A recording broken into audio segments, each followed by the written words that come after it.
All right, what's up, Chain Gang? How we doing tonight? Tonight, we're working on this moderately sized cube. So it's about halfway done at this point. I've got to build the other half. So, if you're into chainmail or nerd out about medieval stuff, or are looking for a new hobby, pop in for a bit. I was screwing around earlier. You'll notice I've got like all the drip on. I was like, would it be comfortable to wear all of... Usually I only wear like 2 bracelets at a time. But before I started the show, I was like, oh, you know what? What if I wore all of them? How comfortable would that be? And honestly, it's not bad. We'll see, because I just put them on a few minutes ago. They might get in the way. Like when I was working on the big 30-pound cube project, they got in the way. So I almost didn't wear them at all for that whole project. But I do have them. I do wear them. It's fun. So how's everybody doing tonight? How is your Monday? Monday's over. Only 4 more days left till the weekend. Thanks for the likes. Appreciate it. See those hearts going up. Tapping the screen, adding some likes, puts me out in front of other people's FYP. Over on, for the TikTok audience. For anyone on X, Twitch, YouTube, or Facebook, liking and sharing does a similar thing. So, thanks for the follow. Appreciate you. Alright, I didn't get up to much today. I do have an issue. And that is that I need about 5 more ounces of stainless steel to finish this cube. As you can see, I ran out of rings right there. I have some more. I can finish this part. But trying to get this to a 10 by 10 by 10 cube. And I need either to find another supplier that can do ring specific sizes, or wait until the Ring Lord restocks, which I could be waiting for a long time. So I emailed them to see what they'd say. It's one of those things where if they restock it, I might just buy everything they have in stock. We'll see. I'm hoping they get around to it sooner rather than later, because that is a paid piece, and the individual is eagerly awaiting their cube. I don't do many commissions, but it kind of sucks that on one that I did take, I can't finish it. So that's aggravating, but that is why I do not take a lot of commissions. Just because I'm really not set up for them. So one day I will be. Got a long way to go to get there, but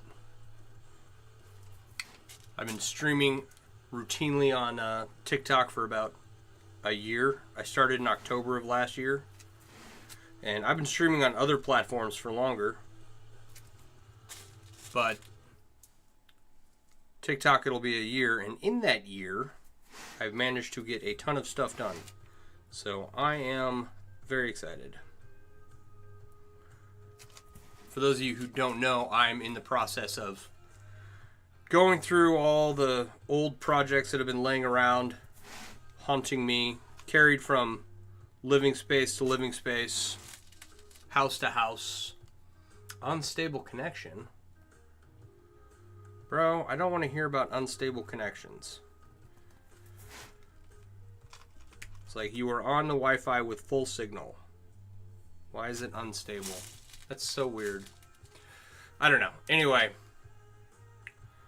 a lot of old projects that I started and couldn't finish for one reason or another. A lot of supplies I have laying around that need to be either gotten rid of or turned into something. And working through the backlog of all of that. So we're getting there. Come on. Anyway, what else happened today? Oh, I was able to get my link tree back into my profile on TikTok. It was the only social media. Don't tell me I'm going to have problems talking this early on. It was really funny last night towards the end of stream. After about 2 hours, I could not talk. I kept mispronouncing everything. But my link tree was up on all the rest of my social media. And actually, you know what? I think I still have to put it up on Instagram. Or did I fix that? I don't know. But I couldn't get it on TikTok. I had a business account on TikTok and a TikTok shop full of stuff from my store. And so they let me put a link in there. And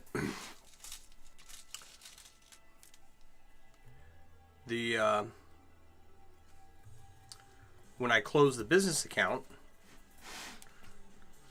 I didn't have a link anymore. So the link tree is back up in profile. We are conditioned into believe in what we are not. As of such, we could be. Cameraman Chad 33. If you're human, type spaghetti. Like, I don't know what that means.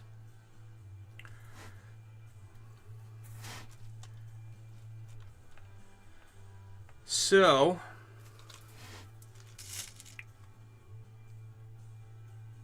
all right, little struggles, little battles getting fixed. Got my link tree fixed. Got all the links I want on there, so that's pretty good. I'm happy about that, and I got it up in all the right places. A lot of good stuff in there, especially if you're looking at this and going, I need a new hobby. A lot of information in my link tree for people that want to get started making chainmail, right?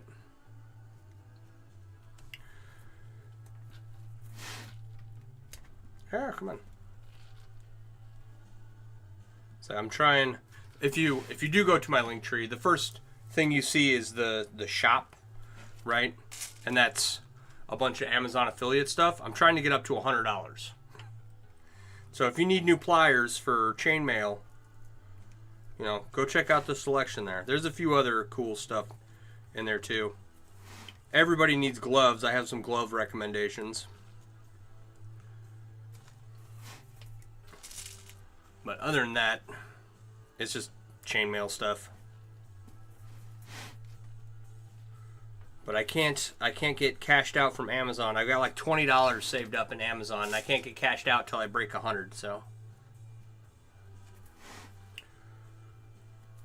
that's all set up. And I had people complain before that my Venmo wasn't in there, so my Venmo and my PayPal are in there now. Little things. Hang on, I gotta sneeze. Or I don't. I don't know what's going on. So I've got 10 days. Tomorrow's October 1st. I've got 10 days to finish this cube and then clean up the icons on the MailWorks app. And that's the app dedicated to resources for chainmail. Like suppliers and tutorials and where to find other chainmail artists and whatnot.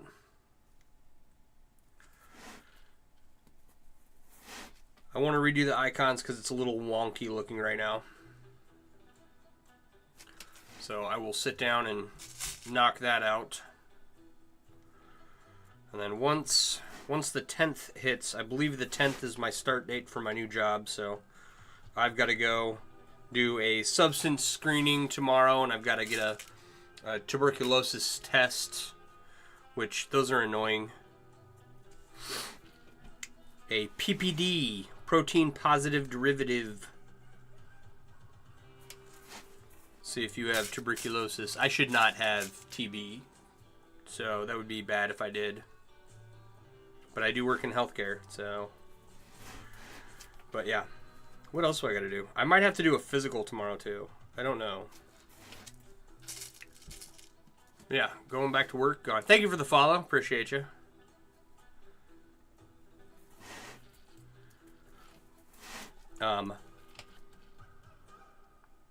Where was I? Oh, my leg's numb. It's going back to work on October 10th. Looking forward to it. It'll get me out of the house.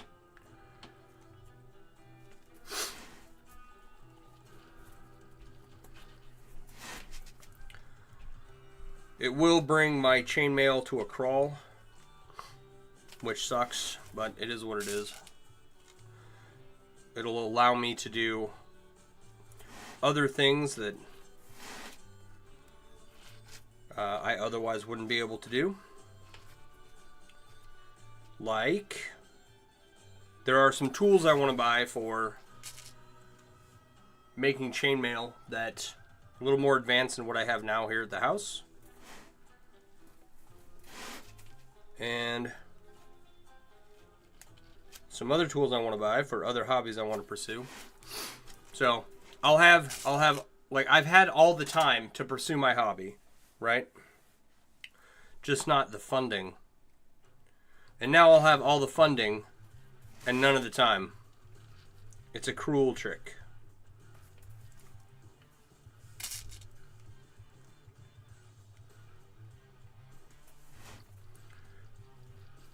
So what else is going on? So I have not heard from anyone in North Carolina that I know lives there being not okay. So I know there's a lot of terrible crap going on there right now. I don't think anyone I know was directly affected. And the people that I do know that were there that were directly affected they're okay. They're just, you know, they are going through the crap right now.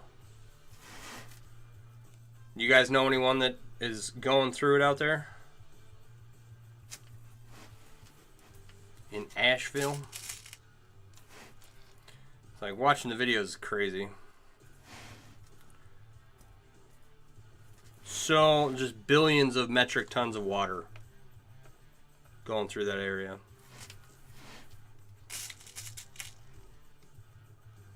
Nope. So I did want to take this cube to a 16 by 16 by 16.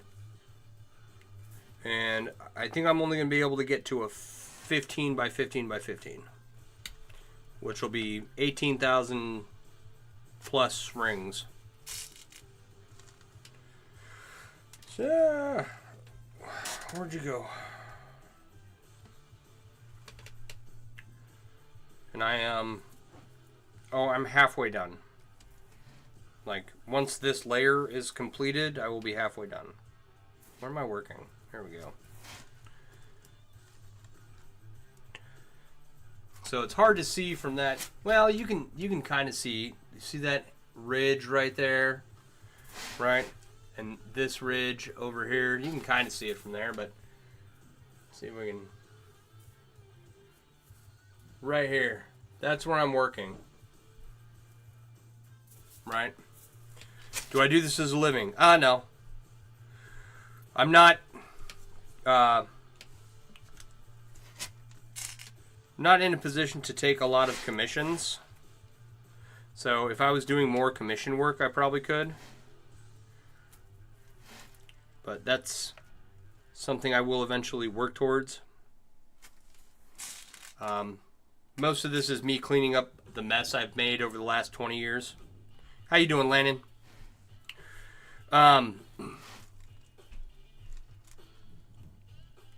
I have a bunch of supplies and a bunch of projects that either need to get used up or the project's finished in one way or another.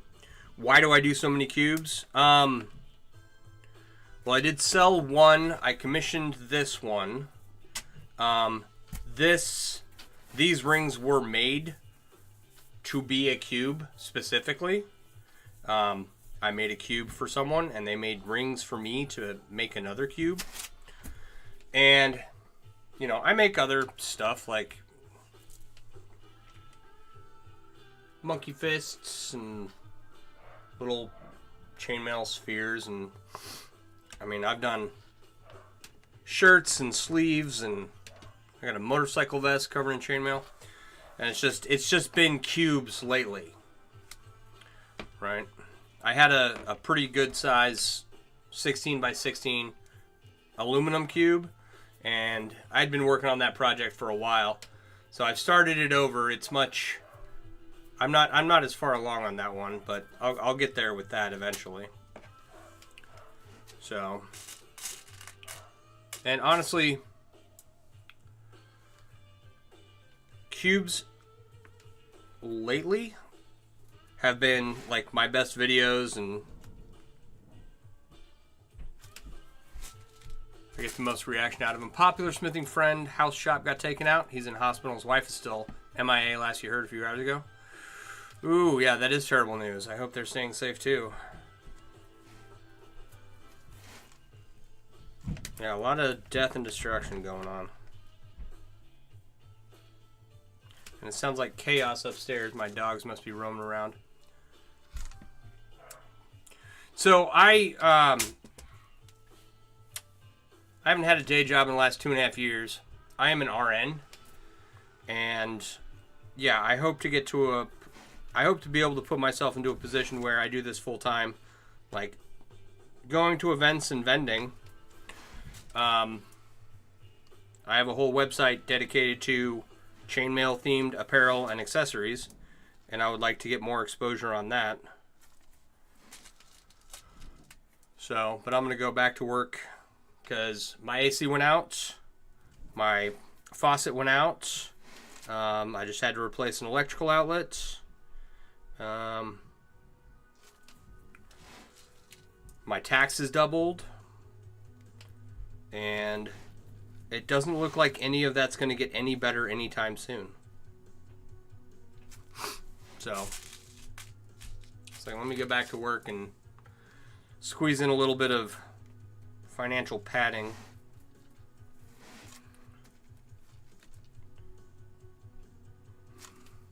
So, but I've been a nurse for 20 years now.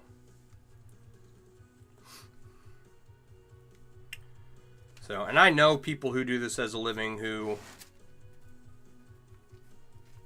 they go from place to place and they set up their booths on the weekends, and it seems hectic. But I think that, you know, with all the apparel and accessories that I bring along, I don't think that I'll be selling a ton of chainmail specifically. So I'll have what I have and be promoting the apparel and whatnot.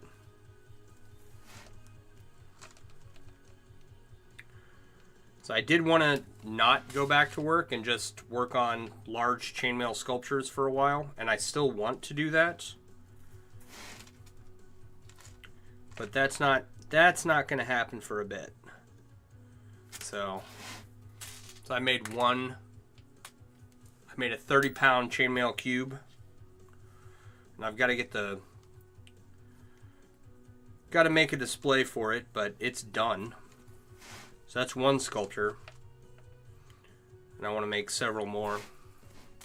That would be ideal. The vest you have looks sick. Oh, my motorcycle vest? Yeah. That thing's awesome. It's a bit heavy, but once you have it on, it's pretty comfortable.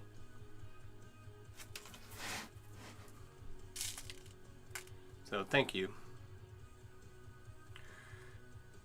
So I'm trying to get more chainmail on my motorcycle. I did the saddlebag lids earlier this year. I finished those up. And this winter I want to wrap my toolkit in chainmail, and I want to do the gas tank bib made from leather and chainmail. And another thing going back to work will let me do is hydro dip the bike parts, the front and rear fender, the gas tank, and the side panels, and I'll make a chainmail design on the computer and then get those hydro dipped. So my whole bike is a art project. It's coming along.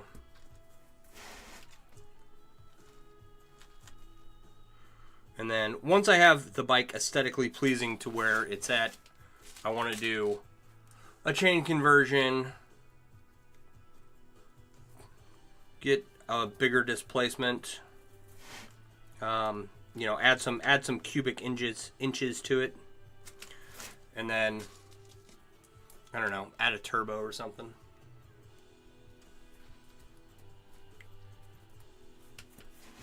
We'll see. We'll see what all I can do. But that's a fun project too. I would like to get a magazine cover out of that. I think that would be cool.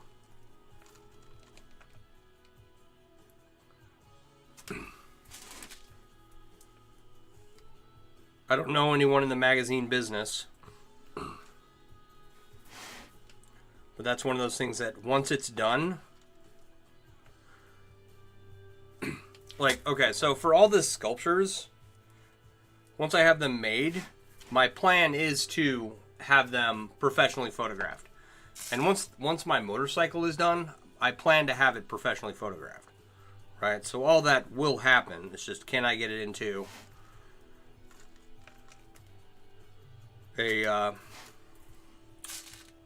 a magazine or whatnot. So I want to do like 10 to 15 sculptures and then have them all professionally photographed at the same time. I think it would cost less. Have fun with your rings. Back to kicking the machines. At work for another 12 hours. All right, John, you survived, buddy. My buddy John over on Facebook is getting worked to death. So he's nice enough to stop in, but can't stay and play, which is fine. I am really, okay, so I'm trying to make my streams longer. And while I'm doing that, I am simultaneously planning on going back to work. And so it's gonna be a conflict of interest. I will have to get my work done, right? So there'll probably be nights when I can't stream because I gotta work, right? So I don't know how that's gonna work out, but I am hoping to stick to a standard streaming. We'll see. We'll see what happens. You should make that with pure silver. I would make one out of pure silver if it was a funded project. Captain Kryptonite, how you doing tonight? So,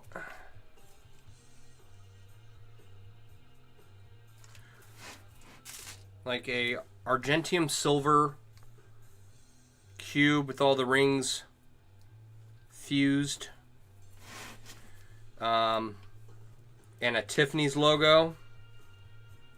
Yeah. Chilling. I'm just making chainmail. Been working at this. Well, I've only been working at this large cube here for an hour or two now.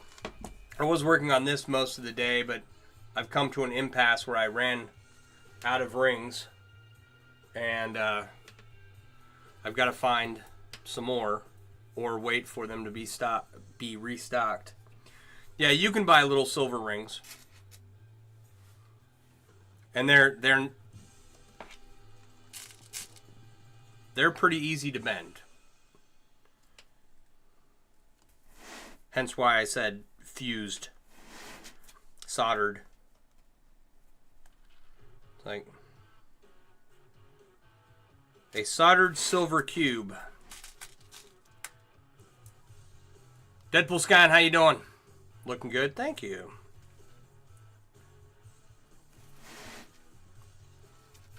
Oh, well. Sometimes that happens. You'd buy one of the mini cubes. If you are interested in looking for a cube, check with Astrid.Wolf. She's a little busy with the Renaissance Festival right now, but I think she's about to wrap up. And she is set up to take commissions.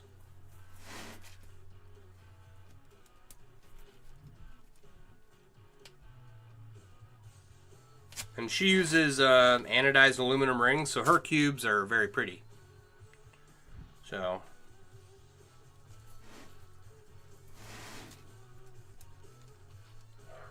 like, I would make you a mini cube, but I don't have the supplies, you know. WOLFE. I don't believe your attention span could make a cube. Well, you know, I never thought I'd be here either. But if you start, that's literally, someone was in the chat last night asking about beginner projects, and they asked if a cube was a good beginner project, and personally I don't think so, right? A good beginner project is a bracelet kit off of any website, right? And then if you can get through that, make a necklace, and then if you can get through that, learn a different weave and make another bracelet and necklace, and if you can get through that, then you might consider larger projects. But I stumble across so many people who are like, yeah, I made chainmail, you know, I got about a foot square and then I called it quits, right? Because they'll start out, they want to make a shirt and they don't have the tenacity developed to grind through big projects, right? And it is something that you develop over time. So start small, get some small wins. It'll leave you feeling good. And then, if you like what you're doing, take on larger projects. Necklace bracelet sets are 100% the place to start. Good gifts, mini patterns. I mean, I think so. Like, the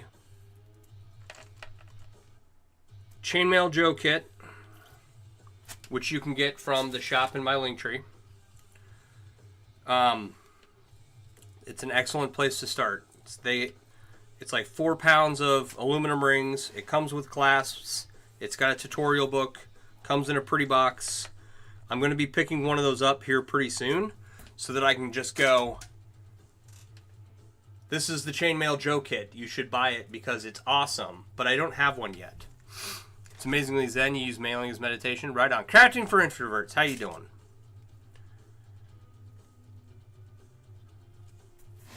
Yep, I know many people, well, even me, you just get going, you know, especially if you're watching something because your attention is on the media you're consuming and you're just opening and closing rings. And it's not hard to do both.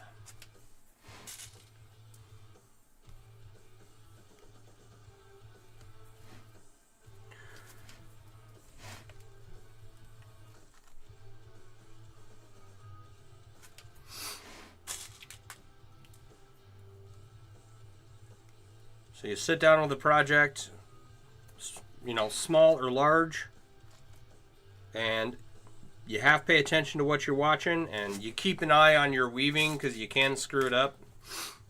Lord knows I do that all the time. And then before you know it, you know, you've made significant progress in your project. So that's how I get through large projects. It's like I'm not sitting here in a quiet room.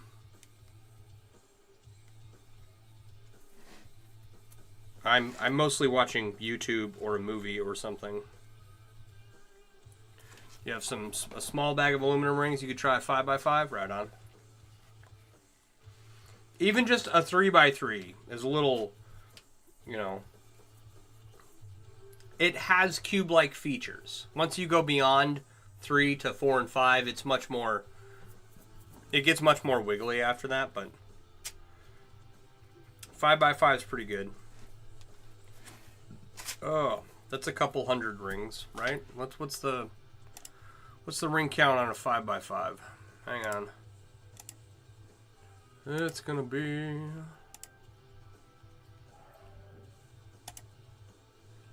about 750.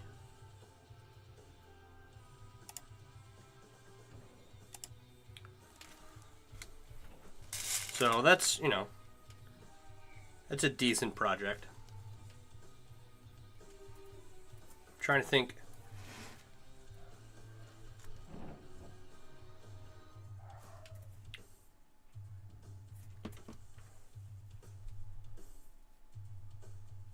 I did this in the past year, and this might not be the only project less than 1,000 rings. Like, cause here, I was screwing around with these. I made this, right? I had this marble and I wrapped it. This was gonna go on my big 30-pound cube, but ended up not working out. So these two things might be the 2 projects in the last year that I've done that do not have 1,000 rings in them. Most everything else I've done does. And it's not, you know, I don't necessarily like enormous projects, but all these old projects that have been sitting around for forever are sitting around because they're, you know, either I couldn't get supplies for them, or they were too time consuming, or I wasn't skilled enough to do them when I started them. There's a few of those, some of which I've finished.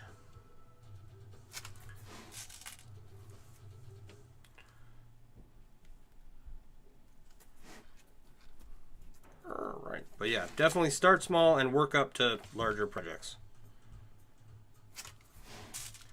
I grinded through my first shirt for like 10 years. Don't be like me. I made some other stuff, but...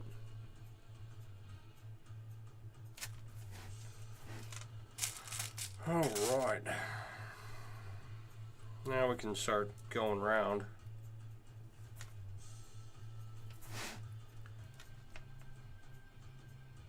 Like... Let's count this out. 1, 2, 3, 4, 5, 6, 7, 8, 9, 10, 11, 12, 13, 14, 15, 16, 17, 18, 19, 20, 22, 23, 24, 25, 26, 27, 28, 29. Let's do it on this side. 1, 2, 3, 4, 5, 6, 7, 8, 9, 10, 11, 12, 13, 14, 15. So 29. Okay. Let's do the math on this, Claire. 29 times 15. Or no, Clear. 44 times 15. That'll give us the right number, right? Yeah, okay. So, we're at 660 rings per face, per layer here. That's about 3 hours of work. And I've got 8 layers to go. So I've got another 24 to 30 hours to put into this. Thanks for the follow, appreciate you. So that's a lot of hours. I have a decent amount of time in it already.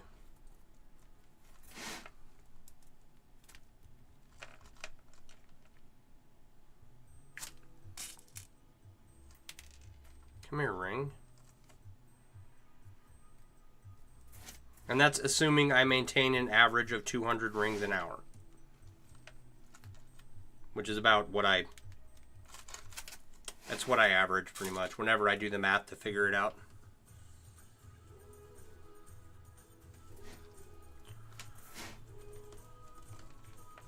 It's like no. These are, for starters, these are aluminum, and my welding skills are very limited. I certainly have never welded aluminum. Most of the time, you don't need to weld them. They hold pretty well. It's like I've had to do 2 repairs in 28 years on stuff. And one was the dog chewed up a necklace that I had made for a friend of mine. Right? So most of the time, I use a lot of stainless steel, so typically don't have to worry about it. This is a cube. The rings aren't going to pop out of place unless it's intentionally destroyed, right? But I do have a little welder here in the basement, and there will be projects in the future where everything is welded. But no, none of the stuff I have welded on here, or anything I'm wearing, is welded. So there's some structural stuff I want to make. And it's going to require, for some of my larger sculptures, it's going to require that the rings be welded shut. So I hope I weave everything correctly the first time and don't have to take it apart, like I did with my 30-pound cube. I got pretty far along into that and had to take a whole bunch of it apart. It was so much fun. But it ended up being worth it.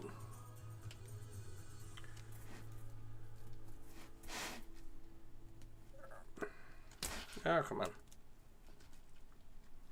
Just trying to clear this seemingly never-ending backlog of stuff. And then I will go back to work on making large sculptures.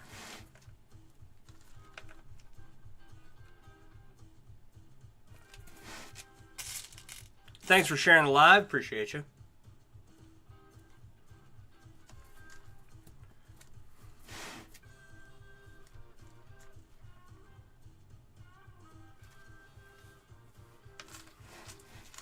So,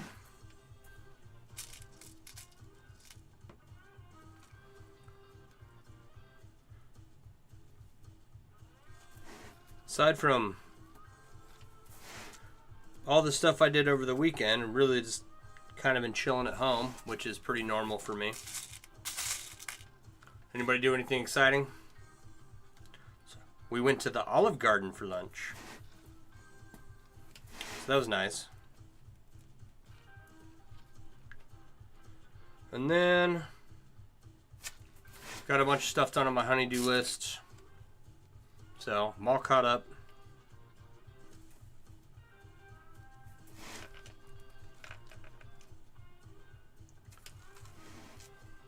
It's about the only thing I have left to do is take the laundry upstairs.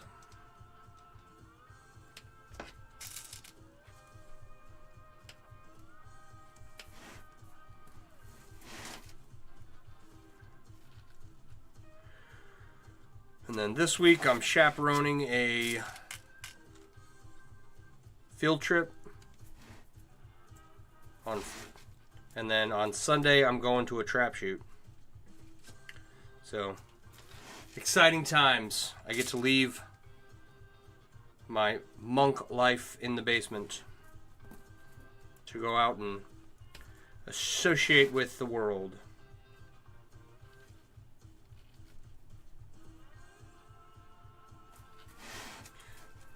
It'll be fun.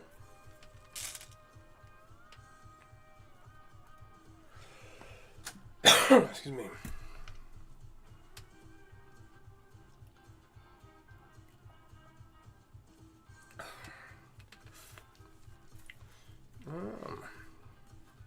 Then next week should start the new job, and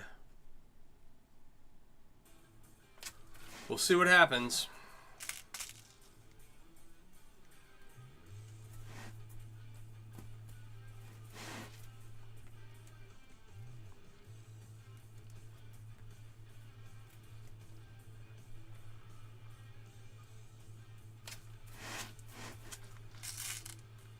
So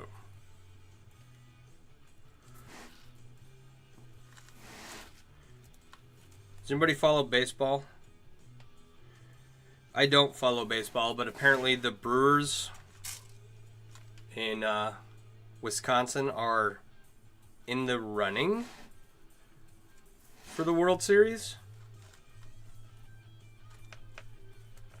I heard that on the radio.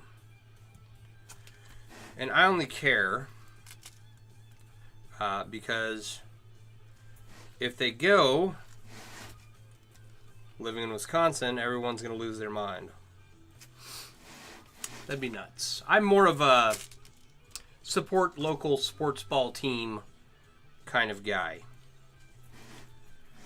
I don't follow sports at all, but yeah, you know, my local teams, they're doing mighty fine on the field of battle.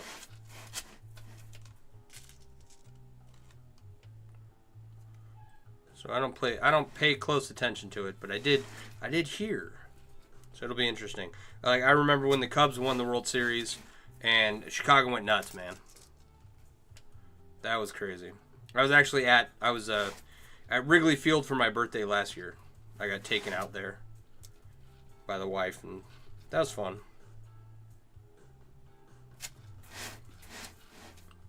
It's an experience, you know.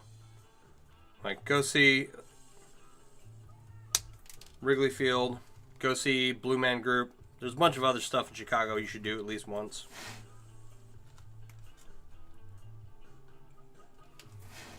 Big Cube Make Brain Ultra Bird. This looks bigger than the last one. Which one was the last one? Space, how you doing? So I had... Let's see here. I had one in this ring size that was 16 by 16 on each side. Showed another big one the other day. It might just be this one, and it's grown since I've been working on it. The only other cube I have bigger than this is my 30-pound cube. And then these two. The bronze and steel one that I'm working on, and this titanium one that I'm going to anodize eventually. You have not seen the 30-pound one? Do you want to? I'll go get it. It's a pain to move. But I'll grab it. It's just right over there. It sounds interesting. Sounds like it's worth seeing. Alright, let me weave this ring real quick. Don't do that. Alright, I gotta clear space on the desk here.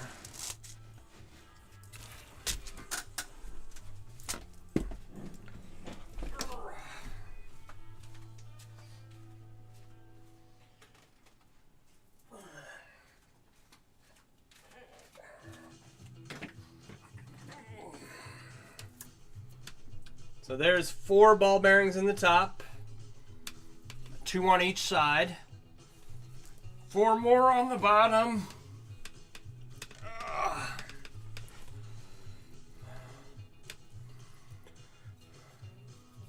Grab the green inlay. I can show that one too. We can do a little bit of show and tell.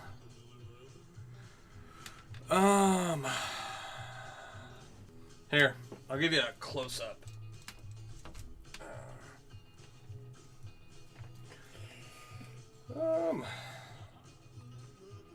Can I do this?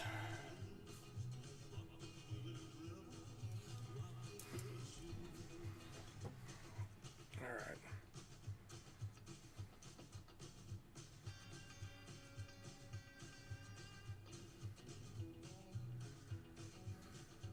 Sorry if anyone's getting like nauseous watching this.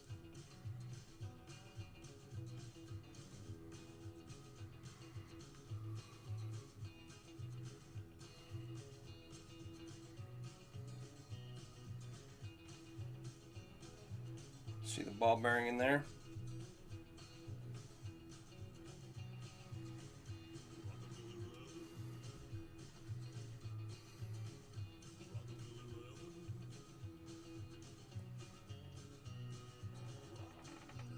All right. Ugh.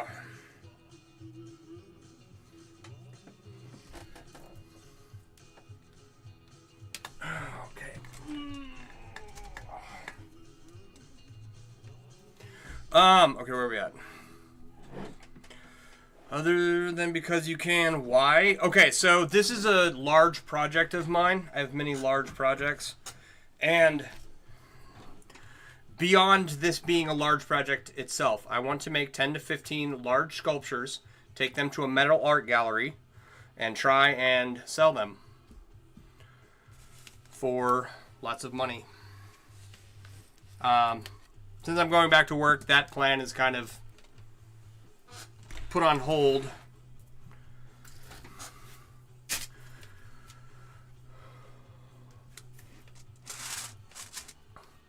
Yeah, it's fun to do. It's a challenge to make something like that. So, Jim Hallwell. I did finish it, yeah. No, I don't have... Oh, let me go grab the green inlay. Hang on. All right.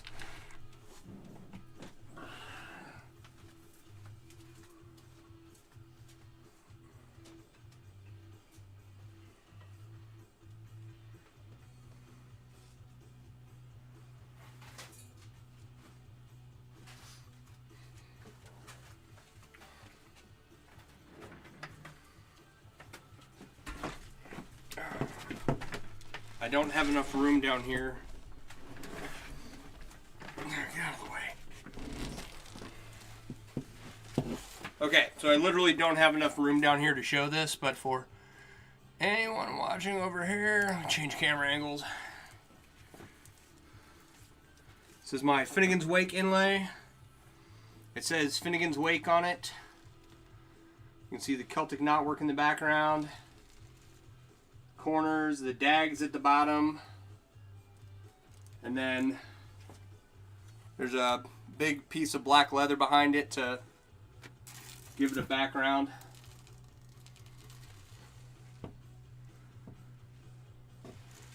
Alright, everybody see it? Oh, this thing's heavy. It's awkward, that's what I should say. And I can't get out of here.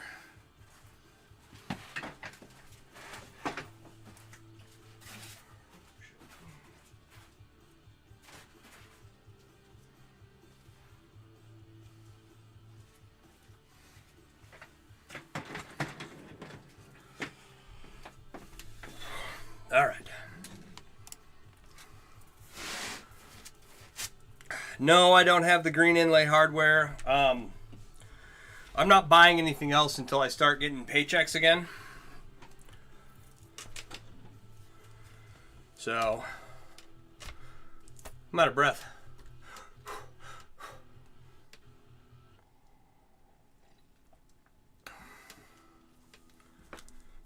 Yeah, that was one of the large projects I finished since I started streaming on TikTok, actually.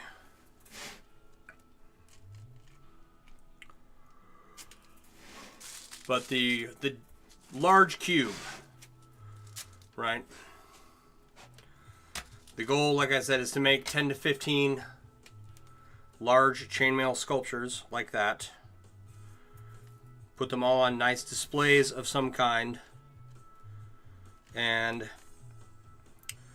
take them to an art gallery and try and finish and try and sell them.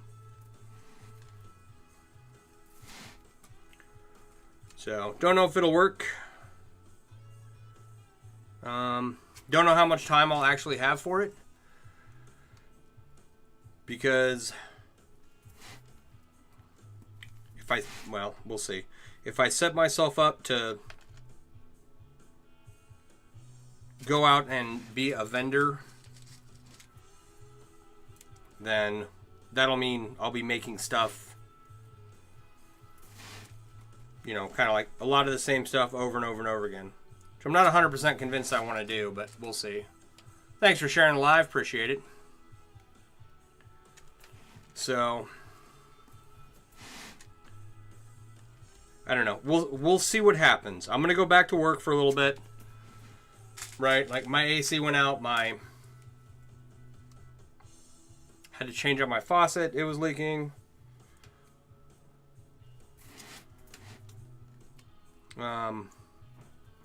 My taxes on my house doubled. So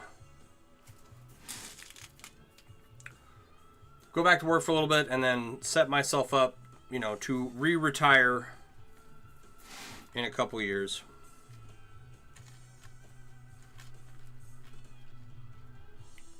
And in my retirement, I'll really be pushing like the chainmail themed apparel and accessories on my store and making large chainmail sculptures. That's what I want to do.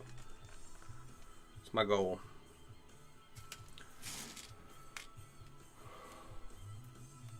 Thanks for the follow. Appreciate you. Should have asked what got me into it. So I was a young man at 14, and one of my two cool uncles, I have two cool uncles, one taught me to play the guitar, and the other taught me that you could make chainmail. And I didn't have anything else going on in my life at the time. And so I spent the next several weeks after just obsessing over learning how to make chainmail at home. And everything was very, how would you call it? Like brutal, savage, harsh when I started out. Obviously, I was just learning. But I used a piece of iron rebar as a mandrel and some lineman's wire that my grandpa had out behind his house.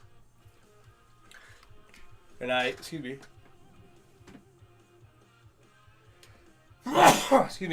So, iron rebar, vice grips, and some 14 gauge lineman's wire that my grandpa had. And I hand wound my first couple of rings and used some really crappy snips to cut them. And then I wove them together using some pliers my grandpa had.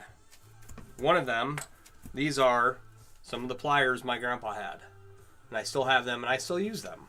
I don't know what happened to the other plier. I'm sure it's around here somewhere. But I still have the snips that he gave to me to snip my own rings. So, and I was reading sci-fi fantasy stuff and I wanted to grow up and make swords and just a standard issue 90s kid.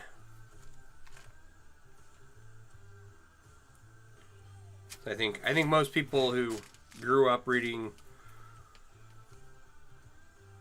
Brian Jakes or Robert Jordan or David Eddings, Raymond Feist, Dragonlance, what is the... Oh god, it's like the Realm of Darkness or something? Oh, I forget what it's called. All the kids who grew up reading that stuff, they all wanted to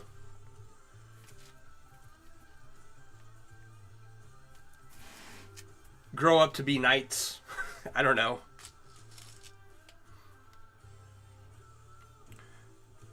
So I did that for like 8 years. I was making my own rings. I improved the process and learned a little bit off the internet, but there was not the resources on the internet available then that we have today. We have a tremendous amount of resources available to people who want to start making chainmail, right?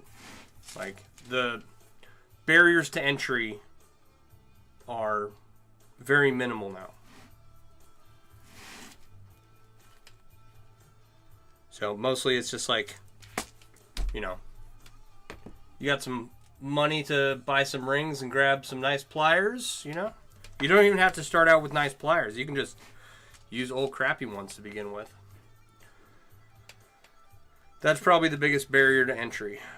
Or you can be like me and piece together how to make your rings at home, which plenty of people do. Some with varying degrees of success.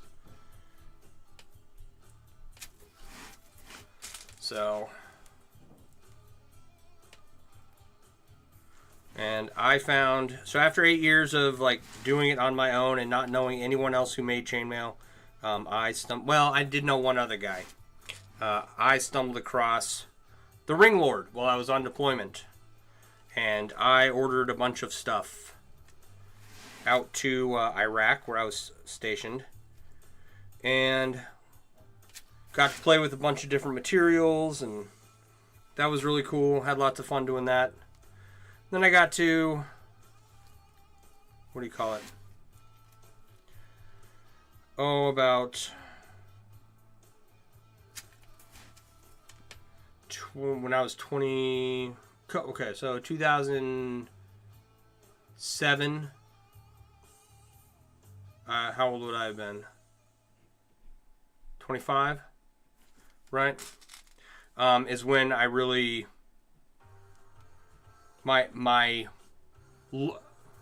the amount of stuff that I learned in regards to materials and weaves and what makes quality chainmail really took off at about 27, and I've been doing this semi-seriously for, I don't know, 15 years now.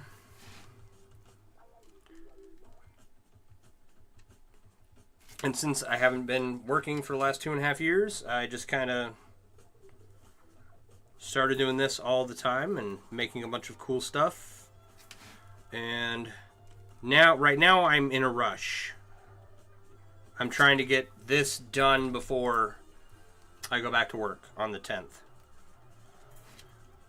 Because I don't want to be stuck. This is a large project, right? 18,000 plus rings is a large project.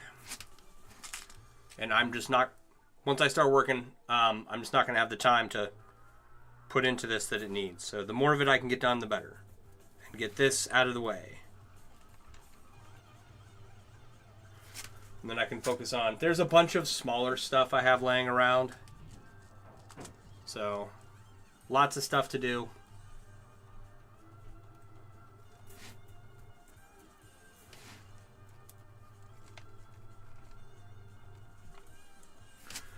There's no, what do you call it? There's no shortage of projects laying around.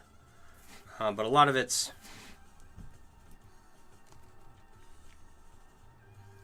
I have a bunch of bracelets to make, and all the bracelets are kind of the same.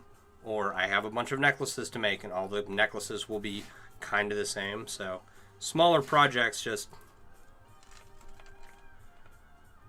kind of repetitive.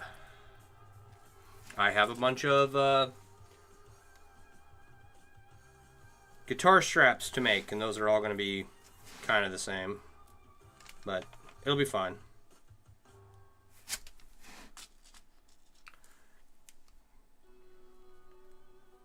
Chainmail guitar straps lined with leather that are adjustable and comfortable.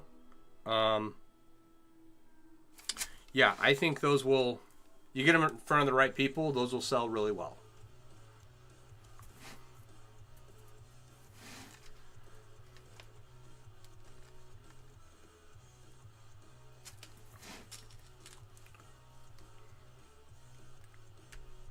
Alrighty.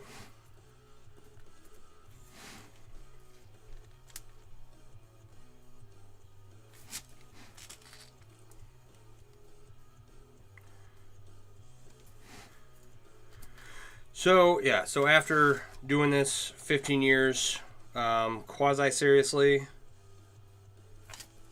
it's like I've turned down a lot of work because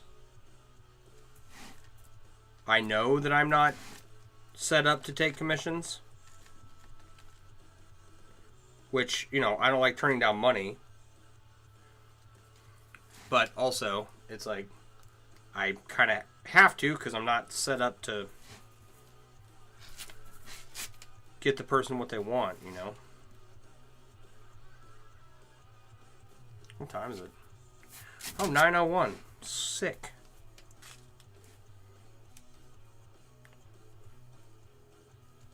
So now my goal was to really push my business and chainmail.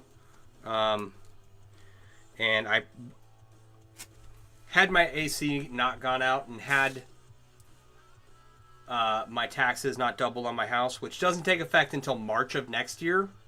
But I definitely need to be prepared for that because it's not a small amount. Had those two things not occurred, I probably would have just continued to push my business and grow my content or grow my audience and produce more content. And I'm going to still try and do that. So we'll see. We'll see if I can do it. I don't want to get burned out on anything, but the sooner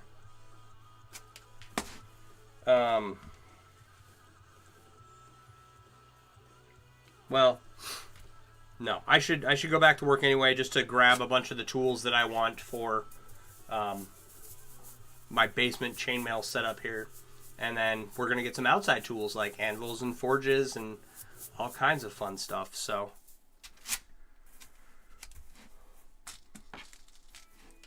we will see what happens.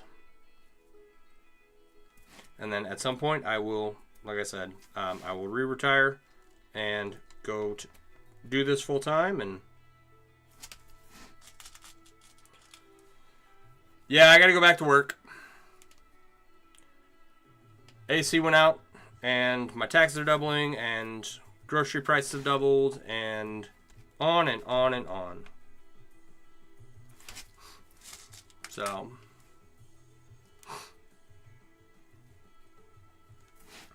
gonna go get that all taken care of. And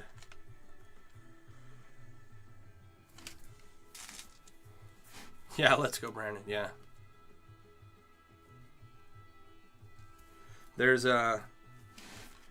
economic factors that impact my life that I can't change, and I have to address them. So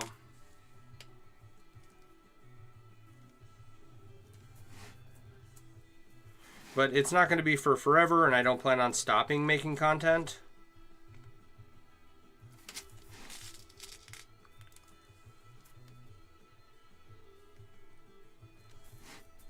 It's just, I won't, like, okay, I spent the bulk of today working on projects. I dropped my son off at school, I came home, I worked on this bronze and stainless steel cube you see here, right? Worked on this for most of the day. Got to a point where I realized I was out of rings and not going to be able to make the next 2 rows I need to add to this. So I got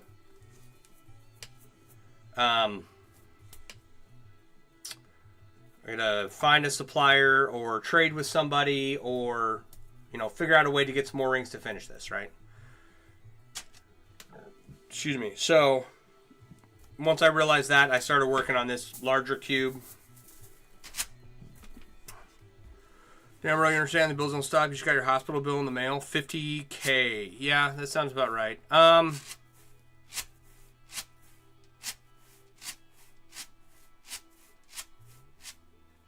Okay. Is that before insurance?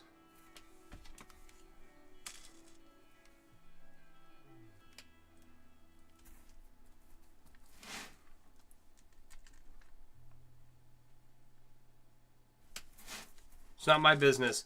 It's not, you don't have to answer that question. Okay. But if that's before insurance, then I would wait until you see what the insurance covered. But I am assuming that that is after insurance, and they're trying to bankrupt you.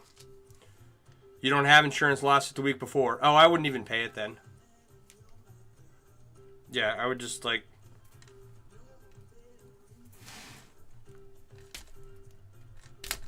you tell them you don't have it. Nobody's got 50 grand lying around. The hospital can write it off on their taxes. Just write it off as a loss.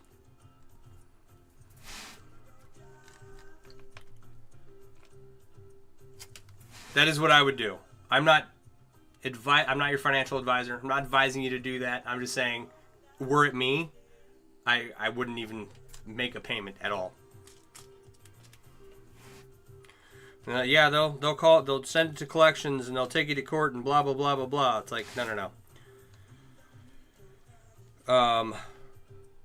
I'm not going bankrupt over a hospital bill that's, 20 times the cost of what it should be.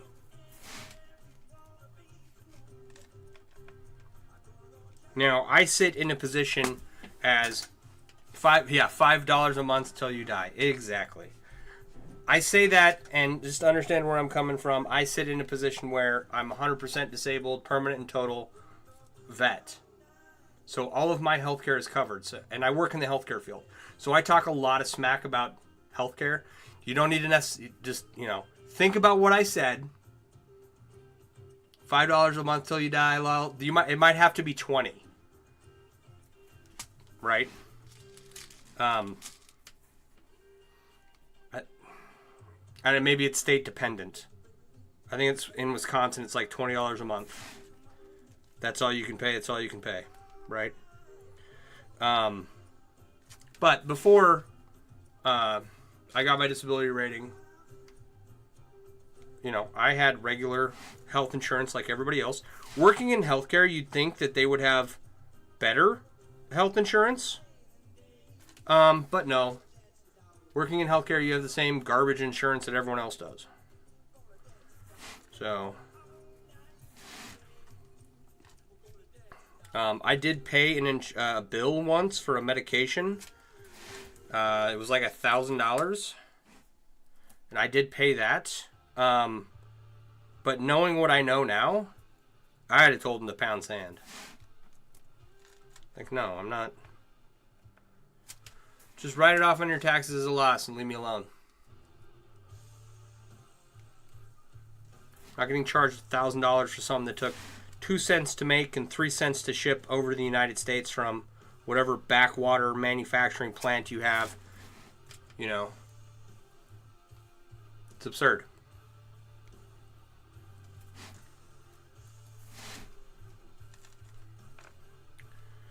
All right. It's like that's one of the things I like about doing home care as an RN. I go and I see patients, and a lot of them are in assisted living facilities, and a lot of them are in their homes, and I do my best to keep them out of the hospital. And ideally, they get treated in their home and where they're comfortable. They're not in a hospital being woken up by machines all night long and people coming in and out of their rooms and whatnot.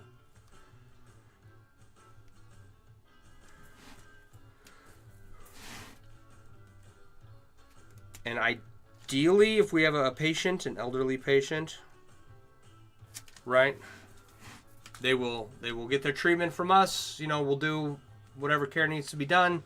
And then when it comes time, hospice will take over and the patient, will pass peacefully in their home and they never go back to the hospital in an ideal world, right? I definitely have sent some patients to the hospital via ambulance because they were going downhill, right? But in an ideal world, home health nurses would be able to prevent anybody from going to the hospital.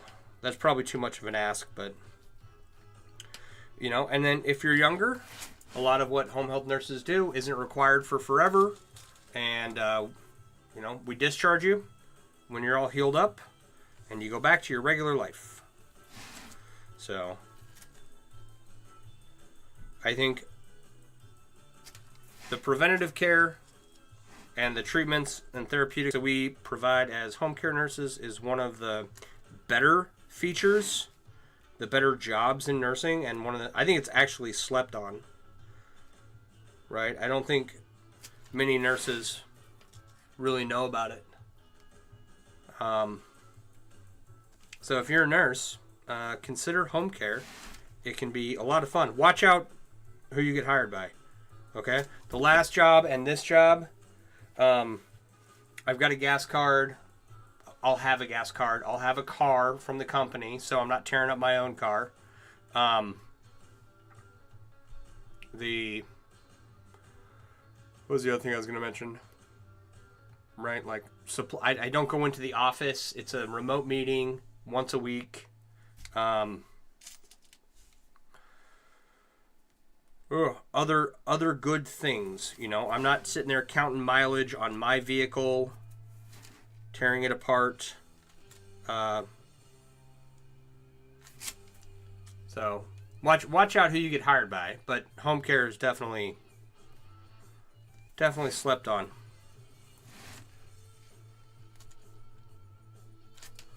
So, the company that took over, so the company I got hired by was just, no. The company I was hired by just bought the office that I'm working from, right? So there was a company and it got bought up by another company, and now I work for the new company, right? Excuse me, that makes sense? I think it made sense in my head. So, a lot of patients are going from the old company to the new company, so there's a lot of onboarding going on, and then in my area, there's not a lot of patients because there's not a lot of nurses. But the new company comes with a lot of patients that all have to be brought into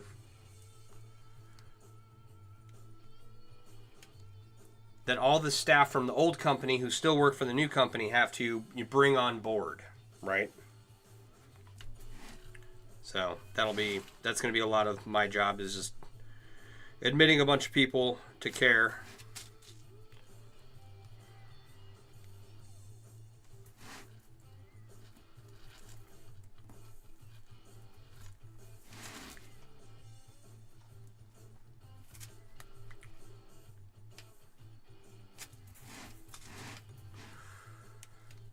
And other than that, it's going to be, a bunch of different things. Wound care, trach management, GI tubes. We do a lot of those. No pediatrics, though. My last job I worked with several kids that had trachs and G tubes, and you'd go and change those out once a month, and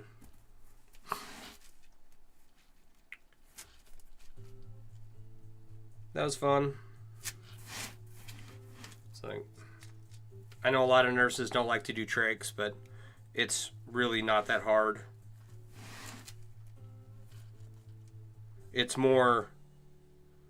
There's more of a psychological effect to it because, and I've dealt with this before, where we were changing a trach on a patient, and it was me and his mom, and the new trach would not go in. Excuse me. And fortunately, that patient was not dependent on a ventilator. He just had an airway that collapsed. Because he had no musculature. He couldn't swallow, and he couldn't hold his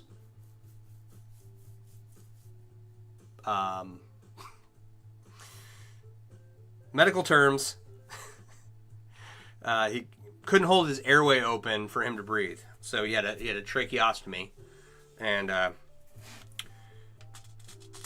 so just with the stoma in his neck, he could breathe through that. But we got him to the hospital, and they had to put a new one in. So that was probably the second sketchiest trach issue I've had. So that not too bad. Ended up doing a number of trach changes on him anyway. And then the other sketchy trach issue that I ran into was a plug, a mucus plug, which it's a gross thing. On the inside of your neck, on the opening of the trach. Those are bad. But other than that, trachs are pretty simple. They're no more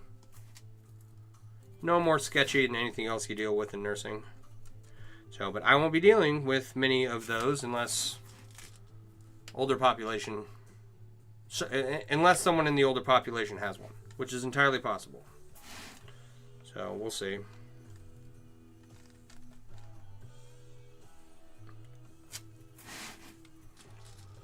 All right, that's gonna be my life. And there's other not social media friendly things that I'll be doing.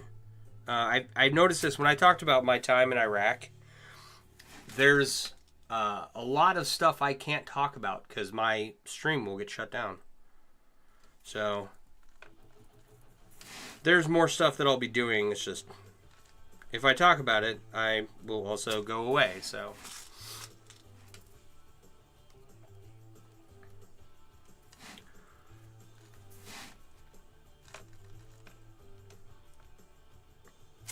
I'm excited. I'm looking forward to the new job. It's like, make sure my skills don't go rusty.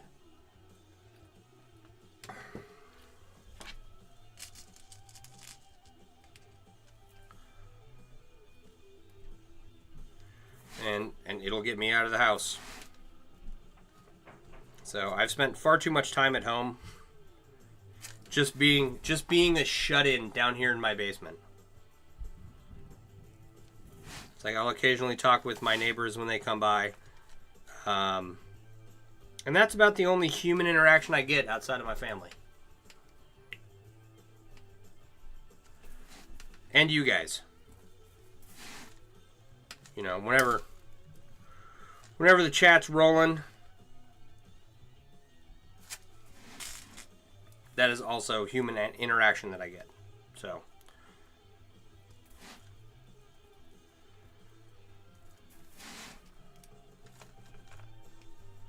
honestly, I'd rather, who was it? I don't remember who was in the chat. But we were talking about this. It's like, I much prefer streaming to in real life interactions. Right? Like, it's a much more controlled environment. And it's nice.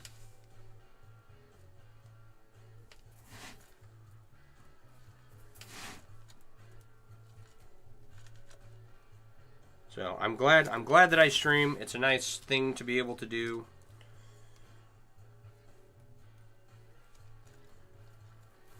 And I prefer it mostly.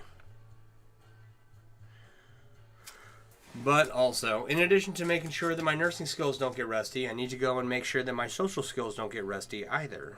So going back to work will be good. Get me out of the house and solve some financial issues, like paying for an AC.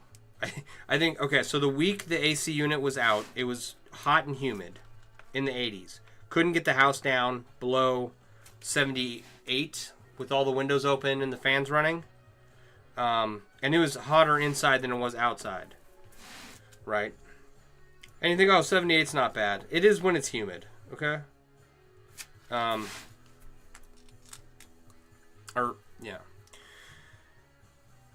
So then we get the new AC unit put in, and just, you know, it gets a little bit cooler. Well, no, it was still hot for about a week after we got the new AC unit in, and then it started cooling down. Right? So I think we could have suffered for another week and just waited until next year. I'm glad we didn't, but it's like, okay, I'm going to use this AC unit for a week and then not use it for the next 7 months. But it's brand new, so I shouldn't have to worry about it for like a year and a half. So that's nice.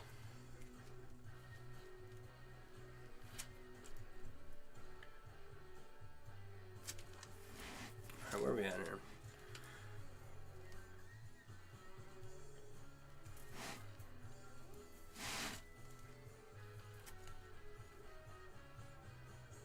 So it'd be a whole other thing if the AC unit had gone out at the beginning of the summer and we used it all year. But it's like, nope, just, you're only going to use it for 1 week and then it's going to cool off and everything will, you won't even need it at that point. It is what it is.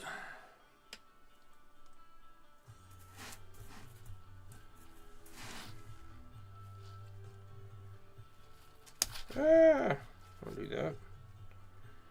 Okay. So big. This is a big cube. I've got a lot of time into it already.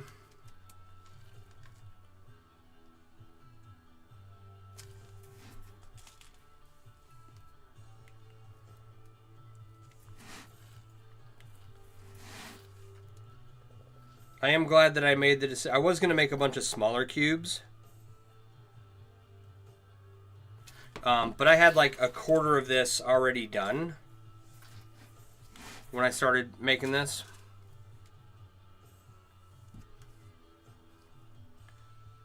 So I am glad I decided to make it into a big cube.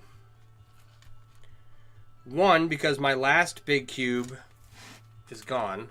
So I need another one. Right? And cubes have been my best videos. So if I only ever manage to show people a chainmail cube and get that out into the world, then I'm fine with that. Ideally, I'd like to introduce people to the idea of chainmail and that they can make cool stuff in their house. It is a crafty hobby that you can learn and benefit from in many ways. I know lots of artsy people like to have multiple hobbies. I just have one. I have friends that like... Well, no, I have two. I do leatherwork and chainmail. I would like to add blacksmithing to that, but someday.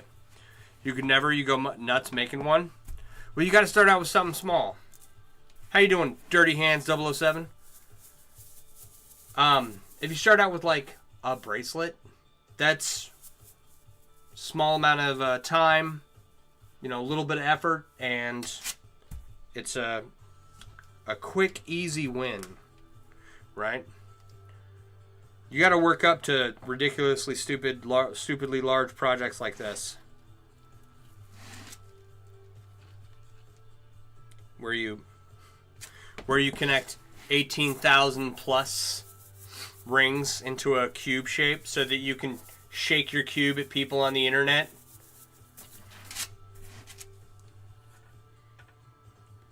Doing fine. Those are awesome. Thank you.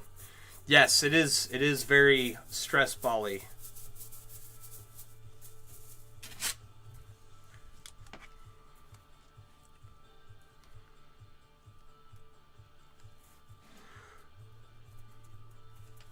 Yeah, no, I certainly didn't start out making these.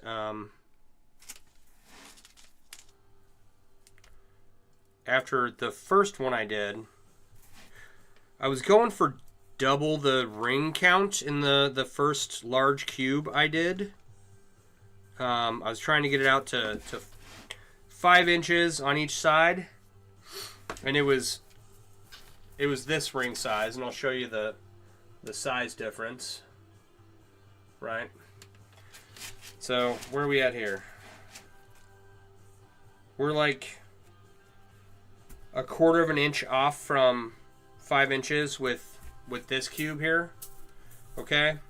And this will be half the rings of what it'll take to get this out to 5 inches, right? So, this will be 18,000 plus rings to get it to where it's almost at 5 inches. And this will be 44,000 to get it to 5 inches. So, we'll see.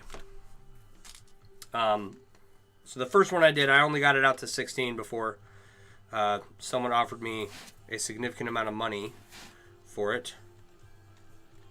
So we'll see how long I can hold on to this one before someone offers a significant amount of money for it. And like my 30-pound cube, right? That may never happen. I think the best way to find someone... Okay.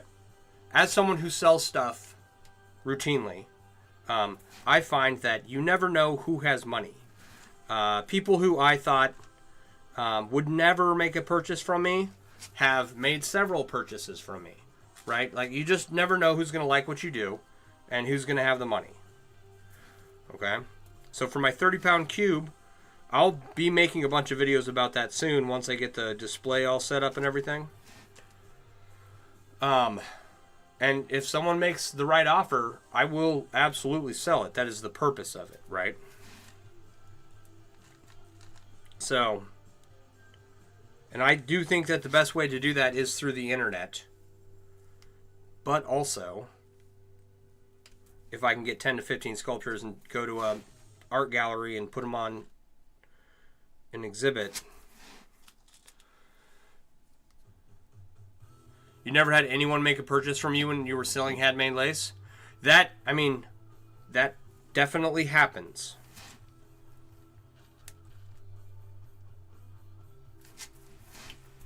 So, I mean, we can sit here and discuss all the things you were doing to go and sell. I guess, did you have like a booth anywhere? How are you selling it? How are you trying to sell it? Because I don't know what the target market for handmade lace is, but I assume that it's probably as niche as probably a little less niche than chainmail. Premium Rose Star, how you doing tonight?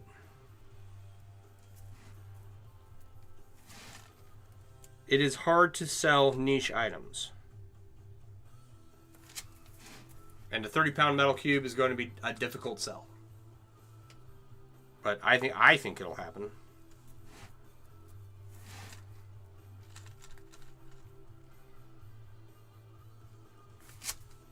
You got a YouTube channel teaching how to make lace? Oh, okay.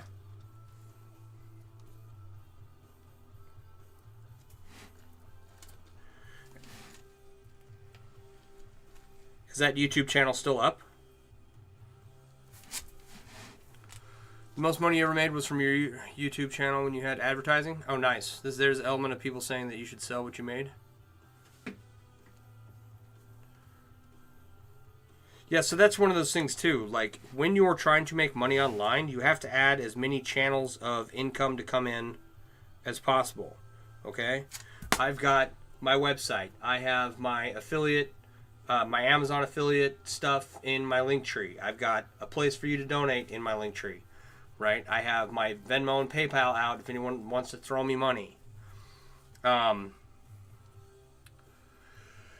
if you're making money on your YouTube channel, that's awesome.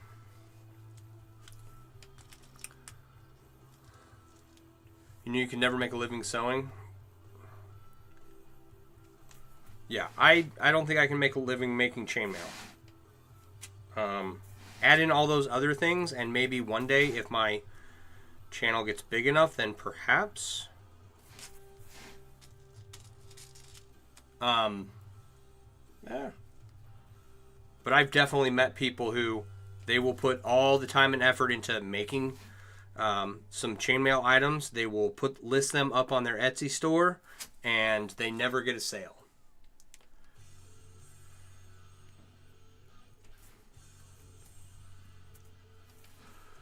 Okay, only Hollywood Network asked for a donation. You were never part of a network. What is a Hollywood Network? I don't know what that is. Like, just someone affiliated with Hollywood, or is that like a agency kind of thing? So I definitely ran into those people. When I was trying to get a stream key to use my streaming software on TikTok,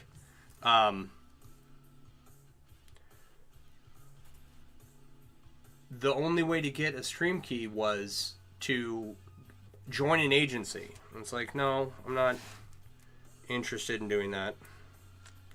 So now here I am. I have more than enough followers to get a stream key. And no stream key. No stream key for me. People who are paid hourly and by unions. Okay. I'm trying to parse this out here.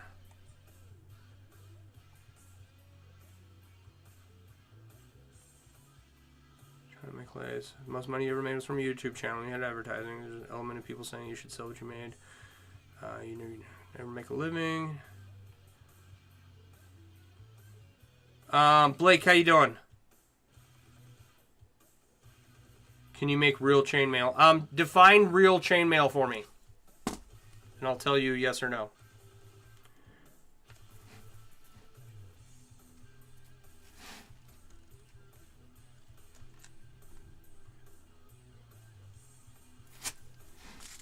Battle ready.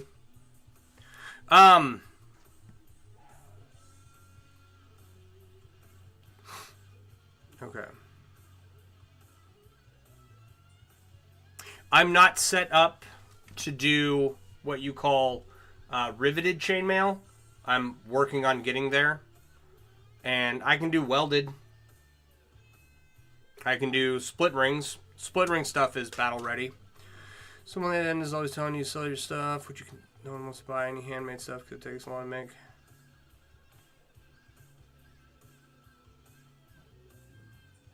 Yeah, no, Premium Roaster. I've definitely seen people run into that issue a lot. Absolutely. Right?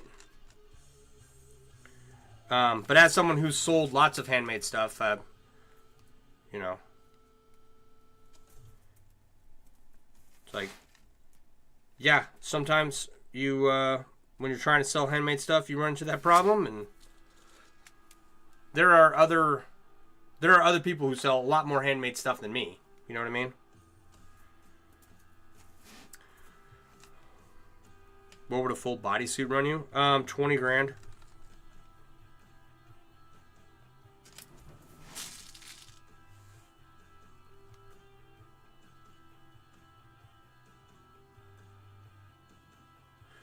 Yeah. 20 grand. I don't know. It's dependent on so many factors.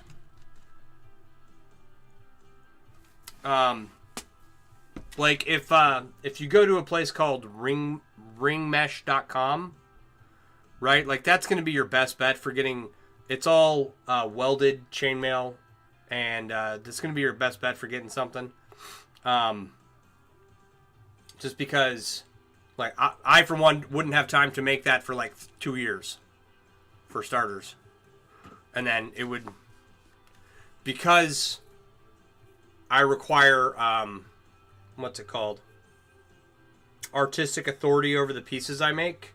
I'm not just going to make your general chainmail shirt, right? You're going to get something. You're going to have inlays, and you're going to have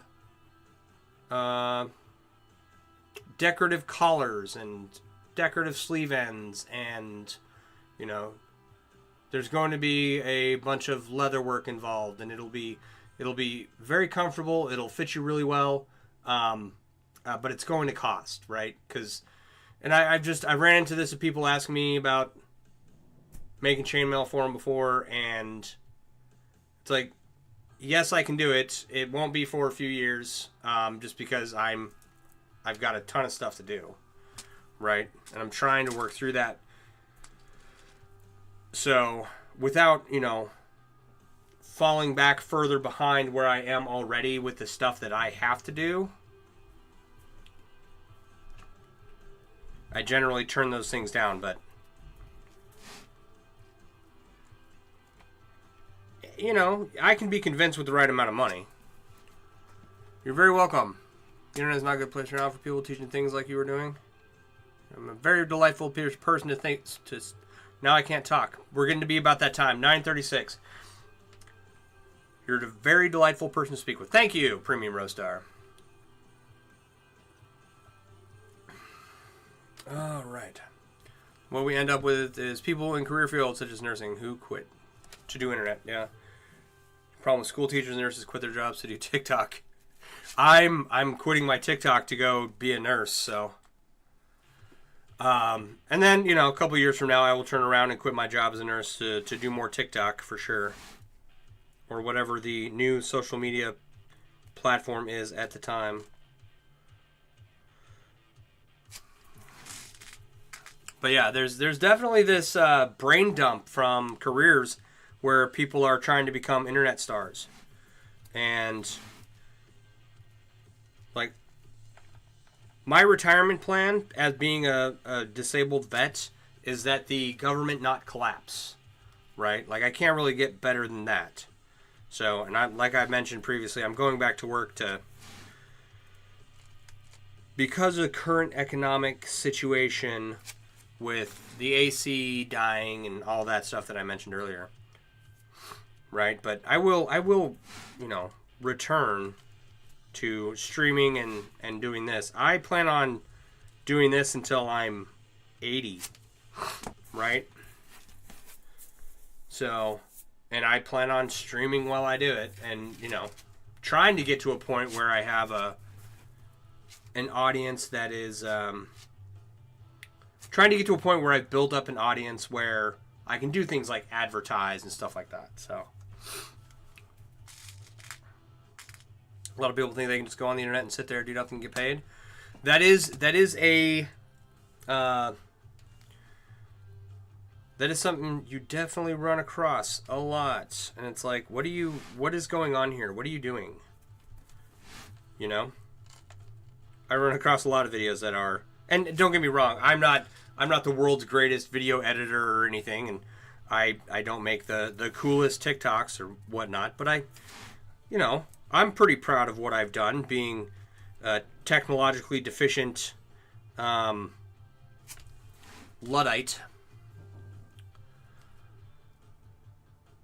If the internet changes to your favor, you'll go back teaching? Heck yeah. I have not seen people from India who sit and just bounce on the bed, but I have seen plenty of similar stuff to that. And even people, even people who make the attempt to make quality content often find themselves making really cringy content, right? And I was watching a podcast earlier today discussing that very thing. It's like, it's best, and this is true for me, and I resonated with the podcast that I was watching, but it's best to just make a bunch of content, whatever your little heart desires, right? And then know that when you go and plan content out, it's just not going to do as well as the stuff that you just randomly decided to do, right? That's a thing I've been trying to learn, and now that I've got I have an incentive, a goal, right? So the goal for me making content is to get more people on all of my social medias, build out an audience that I can either A, advertise to, or B, like, have advertising on my YouTube channel, right? Thank you for the follows. I appreciate you guys. And yeah, the number one reason of why I do this at all is to show people that you can make chainmail at home and do cool stuff like this, right? You can make wicked cool stuff, right? Stuff I made in my home. Because if I can get the fire lit in someone else the way it was for me when I was 14 years old, that's the whole point. Making money off of it is secondary. Would it be nice? Yes. Is it essential? No, because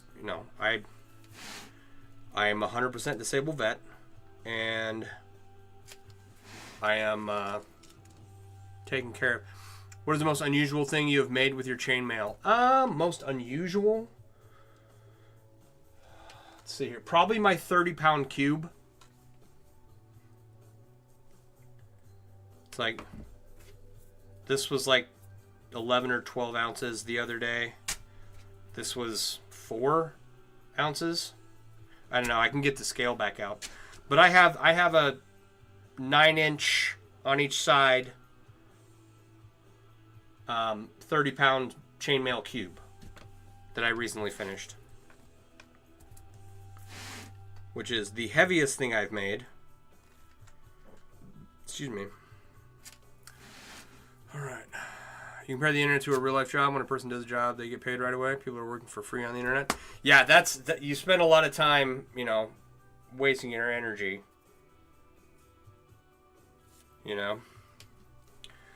Yes, and celebrity endorsements.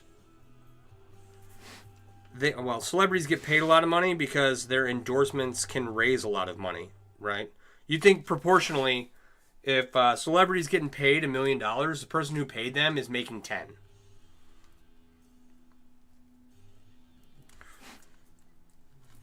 Like, that's the only reason they do it. And I'm not going to lie. Like, ever since I found out that Henry Cavill was a fan of Warhammer 40k, I've been tempted to pick up the game. The only thing holding me back from picking up Warhammer 40k, because Henry Cavill plays it, is the fact that I hate tabletop games. Will I do it for Henry? Maybe. Maybe.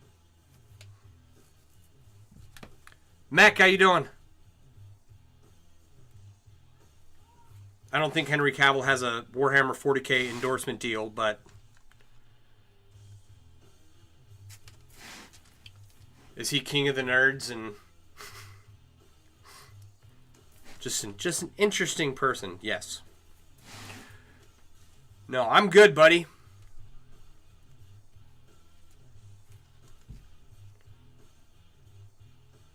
Oh, and speaking of celebrity endorsements, if anyone wants to pay me large sums of money to endorse their product, just let me know. I'm available. 40k is super expensive. Yeah, and I honestly, I cannot, like, my my enjoyment of tabletop games died during a game of Monopoly with my mother.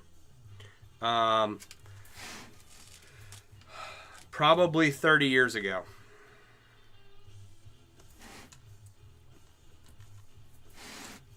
So, I have tried. You think, oh, this guy makes chainmail. He probably plays Dungeons and Dragons and goes to Renaissance festivals. But the reality is, only one of those things is true, right?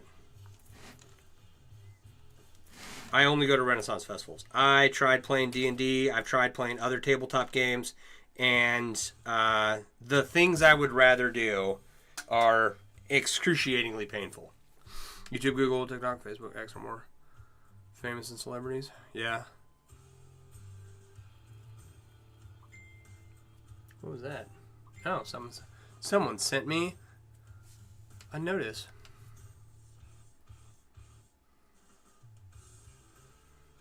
I was picking up what you were putting down. D&D is a lot of fun if you have the right DM. That is what I'm told. Yeah, like, needles under my fingernails sounds more fun. Okay? And I'm not kidding. I've tried to be someone who enjoyed tabletop games and Dungeons and Dragons and whatnot. And yeah, no. I will sit and watch people play the game while I weave something, but I'm not going to.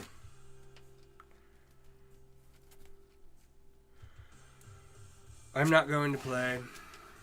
Like, you've been jaded by a bad DM in the past, like ruined it for you for the most part? Oh, no. You tried gaming, it didn't work? Yeah. No, I can pinpoint the exact moment when my desire to play any type of tabletop game just died. And yeah, it was like 32, 33 years ago during a game of Monopoly with my mom. And it was, all of my siblings have this same memory. How much would a 5x5 cost? 5x5 is, I just pulled up the number on this.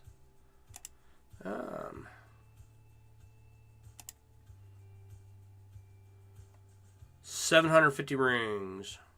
200 rings an hour. It's 90. 120 plus supplies, so you're probably looking at 140. And I would have to go look at what other chainmail artists charge for theirs. I did originally think that I was going to have some small rings left over, or some of these rings left over, right? But we're getting down to the bottom third of the Ever So Loyal Coffee Mate ring container can here, and I might not have any rings left once I'm done with this. Warhammer 40k Space Marine 2 is a fun video game if you want to try it out. It's on PlayStation. Yeah, that just came out, right?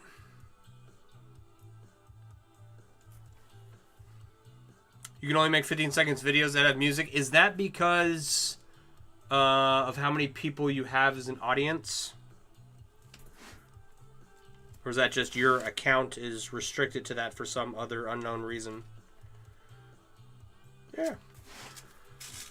Most people are in real life are more interesting than celebrities. Yeah, it's because celebrities are empty vessels. They're vapid people that lack self-awareness. It's part of the condition that is required. You know, some of those features are required for you to be a good actor. You have to be able to be told what to do, right? So that the people who are, you know, the vapid empty vessels with zero self-awareness tend to do well because they're good at following instruction. The music entry is setting around 15 seconds for usage of the music. Oh, okay. Yeah, I gotcha.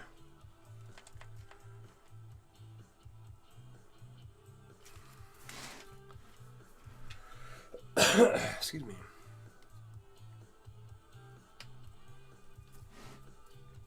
Come on. Yep, I don't typically use music in my videos. Occasionally I will, for a product or something.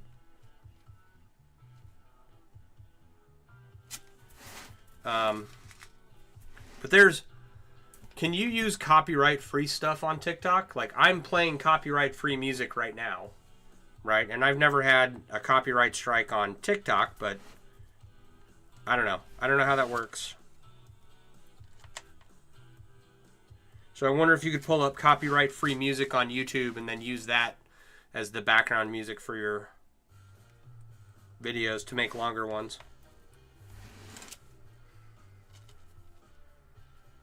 I don't know if that's allowed. I'm just thinking out loud here.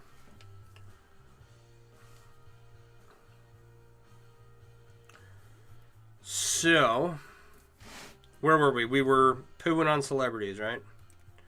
And, you know, not all of them are awful, horrible people, but it's kind of like the nature of your environment. If you're surrounded by awful, horrible people, you're going to become an awful, horrible person. So, and when you're this listless, empty vessel, vapid in vain, yeah, you know, you're going to have a hard time remaining a good person. I think it's, I don't want to call it natural, but I think it's the end result of a long list of consequences of the actions taken by the Hollywood industry. Even royalty free music could have catches with it. Yeah, I don't know what all the rules are. All I know is I'm playing copyright free music. No, that's not the right term. I'm playing music on Pretzel Rock, which is a music service. I think it is copyright free. It's a music service you can get on Streamlabs, right? And the what do you call it? I'm playing the music to TikTok, so they've never, what do you call it? Issued me a warning or anything. So I don't think it's an issue. I bet you could go to YouTube and look up some copyright-free music and make longer videos. I don't see why that wouldn't be allowed. You know what I mean? Hollywood is very negative for the internet. Yeah, well, the internet is very negative for the internet. You have to be really careful what type of media you consume.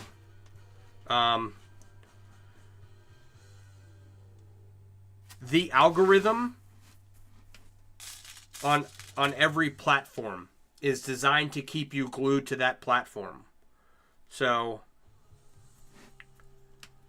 you will, that's why you have people becoming we had people becoming members of certain Islamist groups while we were, as a country, actively combating them, right?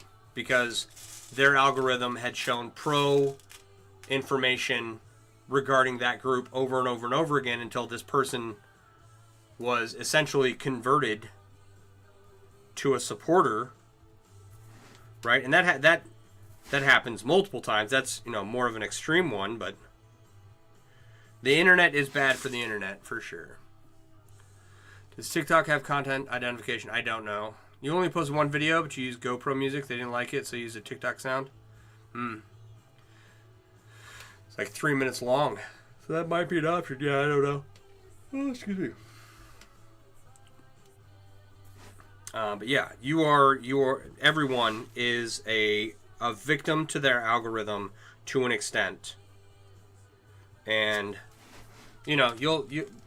there are many people who are too far gone down what they believe that they will never ever change what they believe, which is, it is what it is.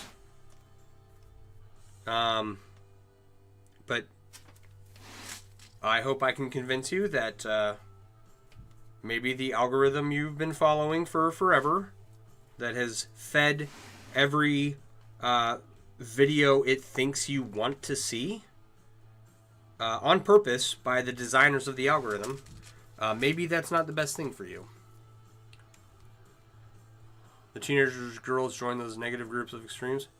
I don't know about teenage girls joining extremist groups. I'm sure that's happened, but there were definitely people who joined some extremist. Well, I mean, there's people all the time joining extremist groups over something different every day, right? Yeah. So my point is that be careful what you consume.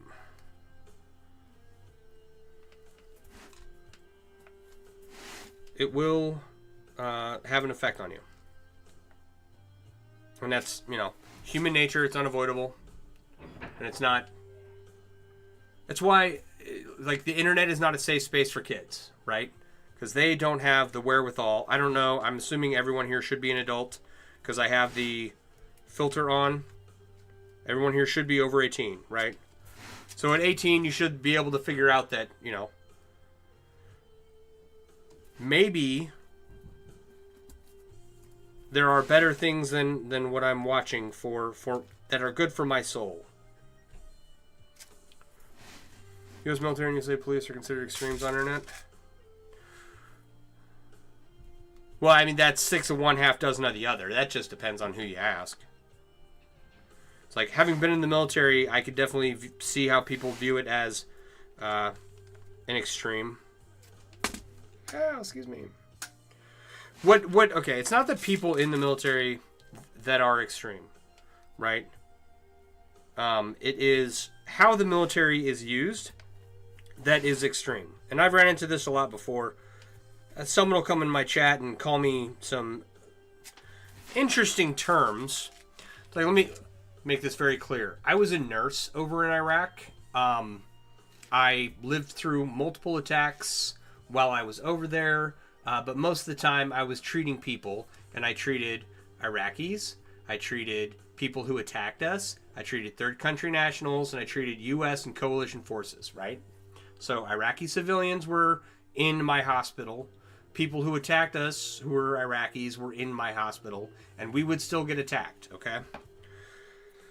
So, I wasn't out, lighting villages, burning villages down, and razing and pillaging. Nothing fun like that. Where was I going with this? So, anyway. I will get people in here that tell me that I'm a terrible person for ever having been in the military, but it's like I was just, I'm out there taking care of people, right? Someone wants to talk about their war service. Wrong wording can get flagged. Oh, 100%. I've had that issue before, which is why I don't typically bring it up. Other platforms, it's not an issue, but definitely the last time I talked about it, this one, TikTok, got all upset. So I try to be as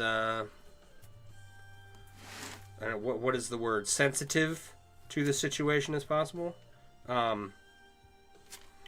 Yeah. The question of should we have ever been in a 20-year-long war thousands of miles away from our country? Like, no, absolutely not. It's absurd, right?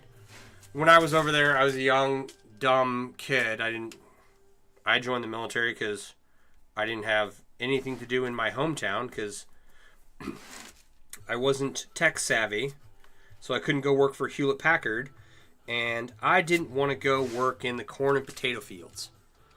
So that's why I joined the military, and then that is what got me into nursing, right? But yeah, it's I understand why people get upset at the military. However, whenever I've ever talked to those people, it's always I'm getting berated for having been in the military. And this doesn't happen very often, but they are upset that I was ever in the military. And when I point out that, I agree, the military was used in a very poor capacity during those times, and we had very poor leadership during that time. They will never agree to come to a consensus on that with me, and they will only ever continue to berate me for having served, right? So that right there is how you know it's just nonsense from that person. People in the military following orders, doing what they're told. Yeah, it's what we pay them to do. Maybe we should be helping American citizens in USA. 100%. Oh, I mean, how many billions did we just send to a foreign country to fight a proxy war with another major power? Too much, especially when we have a huge section of our country that just got destroyed. So, or onions. You always forget. I always forget onions. Yeah, you can't please anybody on the internet. Doesn't matter who you are. Right? There's always going to be someone who's upset. They're berating you for being a divorced housewife. That's ridiculous. It's like people are who they are, right? Being a divorced housewife isn't, you're not out slinging substances. Oh, onion fields, yeah. Is onion a major export of Idaho? I guess it is. Onions, corn, potatoes. Obviously, potatoes are the big ones from Idaho. The Idaho potato. What do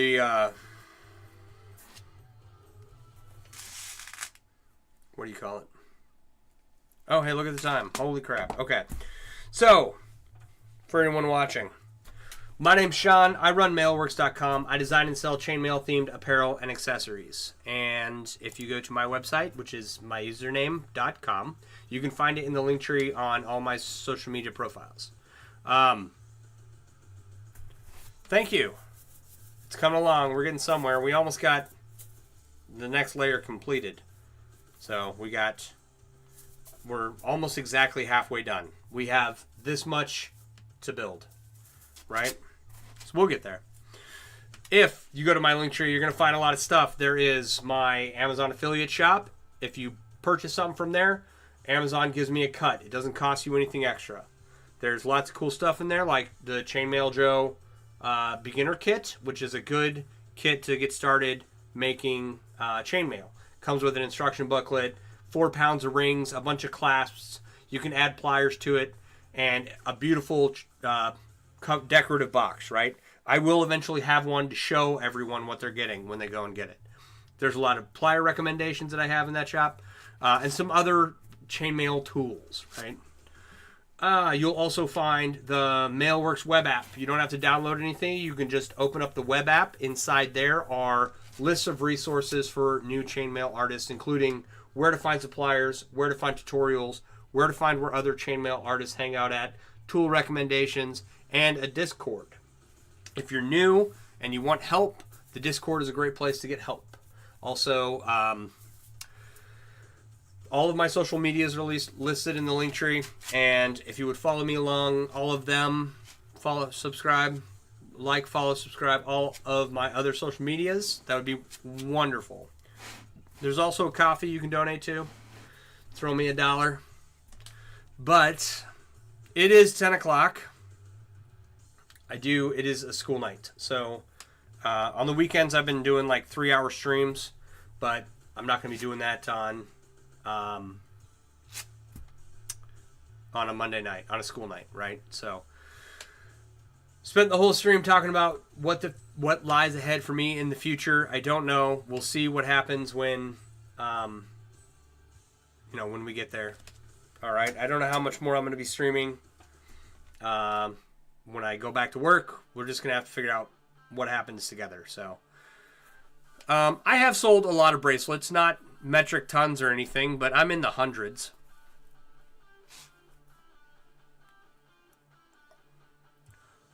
And with that, I've got to get out of here. I got to go make sure my kid gets in bed. I want you all to have a wonderful evening. Be safe.